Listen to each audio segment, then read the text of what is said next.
Harold Brennan looked me dead in the eye across that conference table and said, "Fresh blood runs this company now, Drew." The room went quiet, not the polite kind of quiet you get when someone says something awkward. The kind of quiet you get when a hydraulic line snaps and everybody knows somebody's about to get hurt. There were 12 people at that table. Engineers I'd trained from scratch, production managers who'd been with me for over a decade, my 2 senior project leads who could build anything from a pump housing to a complete municipal system. Outside the window, I could hear the steady hum of our main production line. Inside, nobody moved. They all just stared at the blueprints spread across the table like they'd suddenly become the most fascinating technical drawings they'd ever seen. That was the moment right there on a Tuesday morning in March in a conference room that smelled like machine oil and burnt coffee. My name is Andrew Caldwell. I'm 47 years old, and for 23 years, I ran the engineering operations at Precision Manufacturing Systems out of Toledo, Ohio. Not on paper, not with a title that looked impressive on business cards, but in every way that actually mattered in this business, I built that company's technical foundation. I should back up. I met Rebecca Brennan at a company picnic when I was 26. She was smart and straightforward and had this way of cutting through nonsense that made me realize I'd been overthinking most things my whole life. We got married 2 years later. Her grandfather, Harold Brennan, ran a small manufacturing shop, 8 employees, 2 CNC machines, and a parts inventory that looked like it had been organized by throwing things at the wall. He offered me a job managing production engineering. I took it because Rebecca asked me to, and because I genuinely thought I could help. I had a mechanical engineering degree from Toledo, 4 years at an automotive parts supplier in Detroit. Nothing fancy, just solid technical background, and a lot of time reading manufacturing journals on weekends and lunch breaks. Precision manufacturing was bleeding efficiency from every operation, so I fixed it one system at a time, 1 year at a time. I redesigned our hydraulic assemblies in year 1, developed a pressure optimization protocol that reduced energy consumption by 22%, built our first quality control database from scratch in year 2, taught myself the software on my own computer at home, landed our first municipal contract in year 3. By year 8, we had 45 employees and were supplying pump systems to 3 counties. By year 15, we had over 120 employees, 2 production facilities, and a defense contract with the Army Corps of Engineers worth $185 million over 5 years. Harold gave me the Chief Technical Officer title somewhere around year 12. No equity, no ownership stake, just a title and a salary of $98,000 that hadn't changed in 3 years, even as the company I was engineering had quadrupled its technical capabilities. But here's the thing about working inside a family business when you married into it. You're never really family, you're always the in-law. The technical guy, the one who keeps the machines running so the real family can take credit at the annual shareholder dinner. I understood that in a practical way for most of those 23 years. I told myself it didn't matter. I told myself the work was enough. Then Harold's grandson Tommy graduated with his MBA. Tommy Brennan was 29, sharp dresser, and had exactly 0 days of manufacturing experience.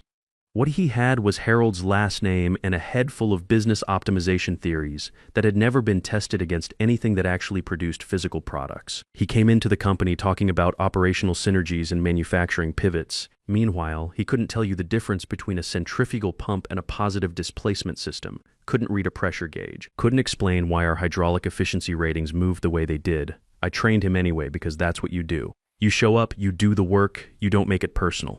For 16 months, I walked Tommy through every system I'd built, every client relationship I'd developed, every vendor partnership I'd structured over 2 decades. He took notes and nodded and occasionally used words like scalability in ways that made our machine operators look at each other and shrug. But I was patient. I figured Harold was easing him in gradually and that there'd be a real conversation at some point about transition planning. There was a conversation, just not the one I expected. Harold called the quarterly operations meeting on a Tuesday in March. I sat down at that conference table, expecting a standard project review. Instead, Harold stood up, thanked the team for a strong quarter, and announced that effective immediately, Tommy would be assuming the role of Chief Technical Officer and taking full technical oversight of Precision Manufacturing Systems. No heads up, no phone call the night before, not even a conversation in his office. I looked at Harold. He met my eyes for exactly 1 second, then looked away toward the production floor. I asked as calmly as I could what my role would be going forward. And that's when he said it. Fresh blood runs this company now. Drew has to, or will get left behind. 12 people in that room, the production line still humming outside, and every single person at that table suddenly found something very important to examine in the blueprint margins. I sat through the rest of that meeting for another 40 minutes, nodded when it was appropriate, shook Tommy's hand at the end, walked back to my workstation, and closed my laptop. On my desk was the engineering notebook I'd kept for 23 years. Black leather cover worn smooth at the corners from handling. I'd bought it at an office supply store in Detroit the week before I started at Precision, back when I thought I'd be there maybe 5 years. Learn the manufacturing business, figure out what came next. Inside was everything, every system modification I'd developed, every efficiency improvement I'd calculated, and the methodology behind it. Every vendor relationship I'd built from scratch with notes on specifications, delivery schedules, quality standards. Every client contact I'd cultivated with notes on their equipment needs, maintenance cycles, upgrade timelines. 23 years of technical knowledge in my handwriting. None of it on a company server, none of it backed up anywhere Harold or Tommy could access. I picked it up and held it for a while. That evening, Rebecca called. She'd already heard from her grandfather. She was quiet on the phone in a way that told me she'd already had the argument and lost. She said she was sorry. I told her I wasn't going anywhere yet, that I needed a few days to think. What I didn't tell her was that I'd already started thinking the moment I walked out of that conference room. I took 3 days, told the office I was working from home, which I did, just not on Precision work. I sat at my kitchen table with the notebook open and went through it page by page, not out of nostalgia, out of calculation. Here's what I found on day 2. Our 2 largest defense contracts, combined value just over $160 million annually, had both been negotiated by me personally. My name was the primary technical contact in each contract, with my direct phone number listed in the performance specifications. One of those contracts contained specific language requiring continuity of the designated technical lead as a condition of contract compliance. I'd written that language myself during negotiations 4 years ago without thinking too hard about what it meant for me personally. I was just trying to protect the company's technical reputation.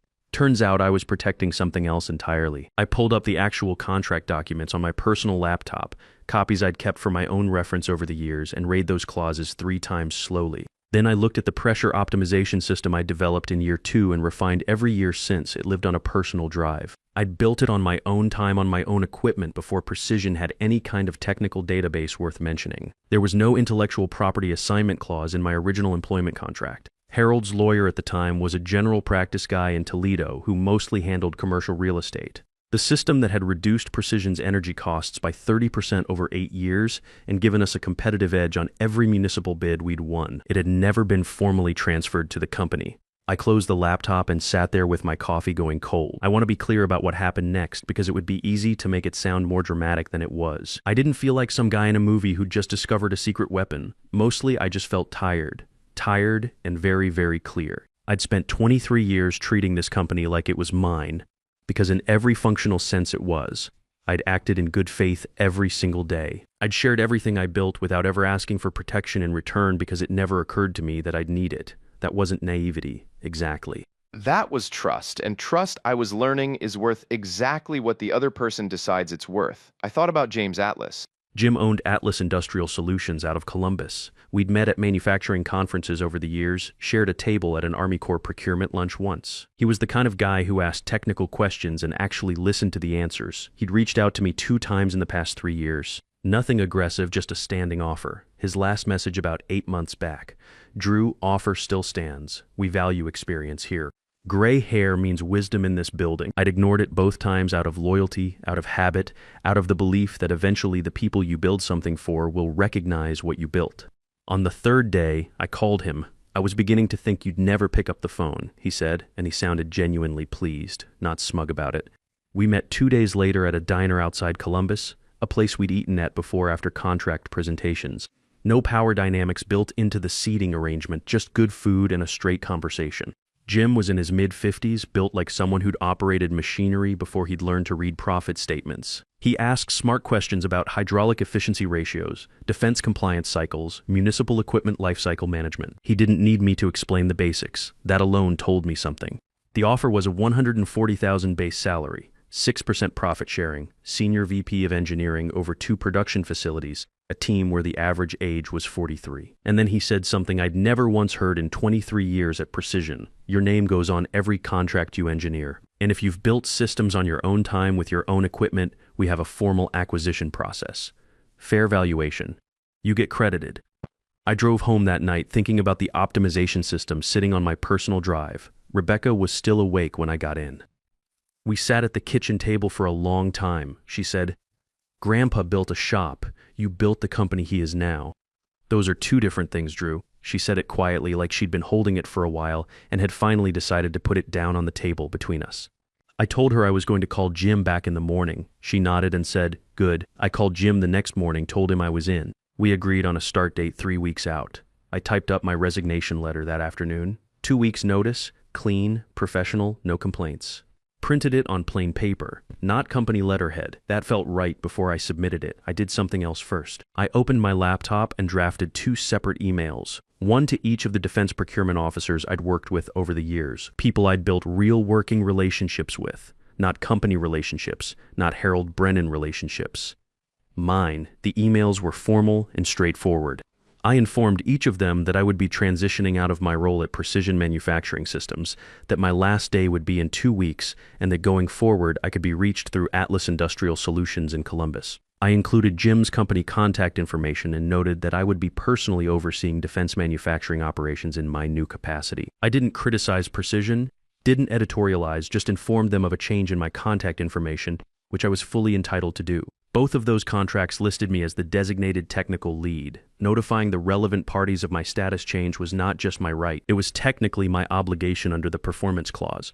I sent both emails, then walked the resignation letter down to Harold's office. He was on a call when I knocked, held up one finger without looking at me, finished his conversation, then leaned back in his chair the way he always did when he was about to deliver bad news. I put the letter on his desk. He read it in about 15 seconds. 2 weeks, he said. Not a question. 2 weeks, I said. He asked where I was going. I told him Atlas Industrial. His expression shifted. Not anger exactly, more like someone who just realized they'd left the pressure valve open during a stress test. He asked if we could talk about a different arrangement, maybe a consulting position alongside Tommy. I told him about the Atlas offer. He said they were overpaying. I told him that was between me and them. He said he hoped this wouldn't complicate things with Rebecca. I said that Rebecca and I had talked it through and were good. Then he said, "I built this company from nothing, Drew." I looked at him for a moment. "You built 8 employees and 2 CNC machines. Harold, I built the rest. We both know that." I walked out before he could answer. The next 2 weeks were strange in the way that endings always are when nobody wants to admit something is ending. Tommy started following me around with a legal pad. He had questions about everything. The defense contract renewal timelines, the vendor quality standards, how we handled Army Corps compliance audits, why we configured certain pump assemblies for municipal systems versus industrial applications. I answered every question completely professionally. If I was going to leave, I was going to leave clean. But there were 2 things I didn't hand over. The first was the pressure optimization system. Nobody asked me directly about it, which told me that Tommy didn't fully understand what it was, or that it existed as a separate proprietary tool. To him, it probably just looked like our equipment ran efficiently. He didn't know there was a specific system behind it, built on a personal drive refined on my own time for 23 years. The second thing I didn't hand over was the defense relationships. On my last Friday, Tommy stopped by my workstation around 4 Chown and asked if I'd set up a transition call with the Army Corps procurement contacts so he could introduce himself before I left. I told him I'd send him the contact information, which I did, names, emails, office numbers, everything that was in the public contract files. What I didn't tell him was that those procurement officers had already heard from me 2 weeks earlier, that they already had Atlas Industrial's information in their files. That when Tommy called those numbers on Monday morning and introduced himself as the new CTO of Precision Manufacturing, he'd be talking to people who already knew where I'd gone and who were already wondering whether they needed to reconsider their renewal conversations. I wasn't sabotaging Precision, I was just not carrying their water anymore. I cleaned out my workstation on that last Friday afternoon. The notebook went into my bag first, then a photo from the previous Christmas, Rebecca, me, and our son Matthew on the back deck. The kid grinning in a Toledo Engineering sweatshirt he'd worn almost every day since his acceptance letter arrived. Matthew had started his junior year that fall. The college fund that Harold had informally mentioned years ago, talked about at a family dinner, never written down, never formalized, had quietly never materialized. Harold hadn't said a word about it. Neither had Rebecca's grandmother. It just disappeared the same way a lot of Harold's promises did. Gradually and without acknowledgement, we were paying for it ourselves. It was manageable, but barely. I picked up the photo, put it in my bag, and took one last look around the production floor I'd never technically owned. Through the window, I could see the equipment yard, 40-some pieces of machinery lined up in the afternoon light. Every efficiency improvement in every one of those systems built on protocols I'd created. I walked out at 5:30 on a Friday and didn't look back. Monday morning, Tommy started making phone calls. My first week at Atlas Industrial felt like stepping into a room where the air pressure was different. Not better or worse exactly, just different.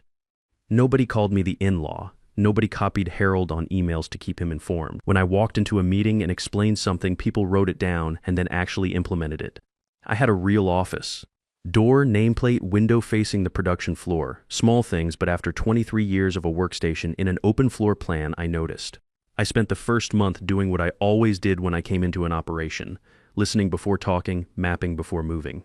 I sat with the machine operators, walked the production floor during 2 different shifts to understand how Atlas's systems actually behaved versus how they looked on paper. I found 3 efficiency bottlenecks in the first 2 weeks that nobody had identified because nobody had been looking at the right data. Jim didn't hover. He checked in once a day, asked 1 question, and left me to work.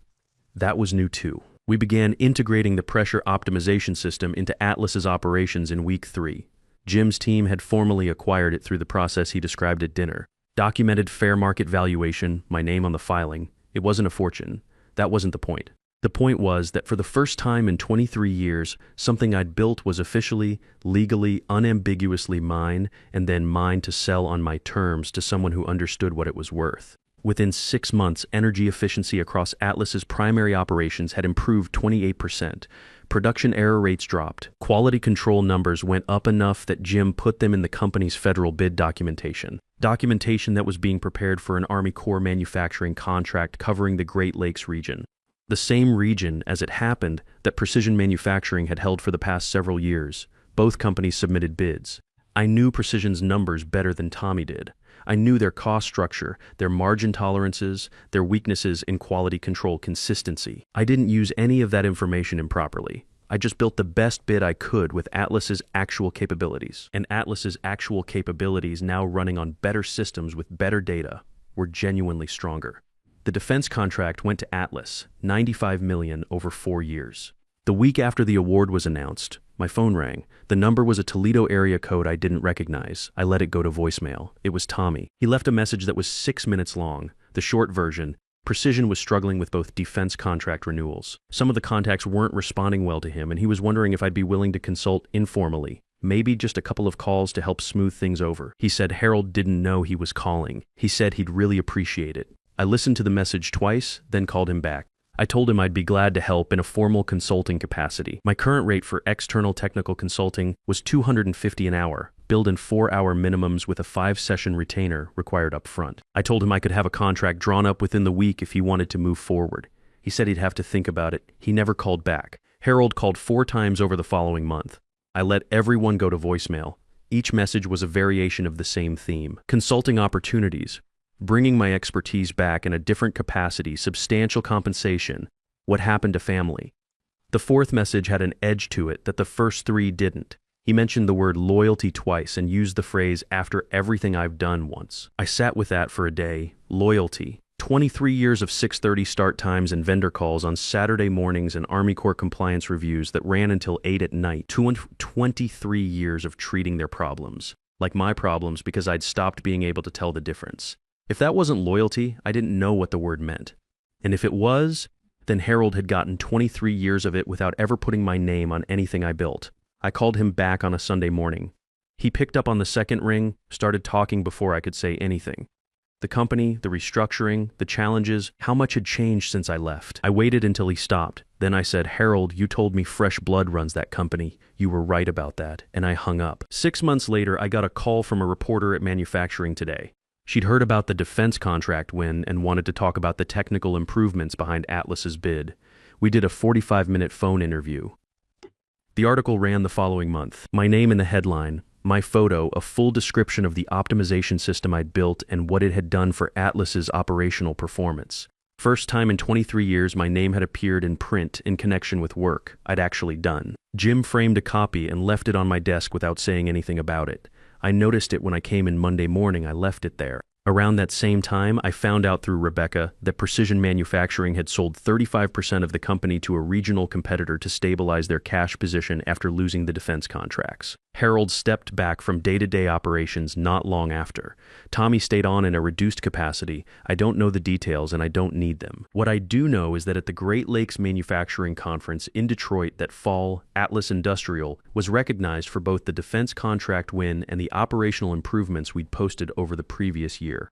Jim said a few words, then introduced me as the chief architect behind the technical work. I shook some hands, answered some questions, talked shop with people who understood what I was talking about. Rebecca was there. She'd driven down from Toledo for the evening. She stood next to me during the reception in a blue dress I hadn't seen in a while, and she looked like someone who'd made a decision and was comfortable with it. On the drive home, she told me that Matthew had made the dean's list both semesters.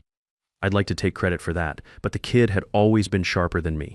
He called the following week, said he'd seen the Manufacturing Today article online, said the headline was pretty cool, Dad. That's about as much praise as a 20-year-old engineering student is going to hand out, and I'll take it. Here's what I want to leave you with, because I've thought about it a lot in the year since all of this happened. I spent 23 years building something inside a structure that was never going to give me credit for it. Not because the work wasn't good, not because they didn't know the work was good, but because the structure wasn't designed to see me. If you've spent decades running someone else's operation, a family business, a company that has your fingerprints on everything, but your name on nothing, you already know what I'm talking about. You felt that slow realization that loyalty only runs one direction in certain rooms. Know what you actually own. Not what you've contributed to, not what you've been allowed to use. What is legally, documentably, provably yours. Your relationships, your systems, your methods, your name in the right clause of the right contract. Document everything. Date everything. When the day comes, don't leave angry. Leave prepared.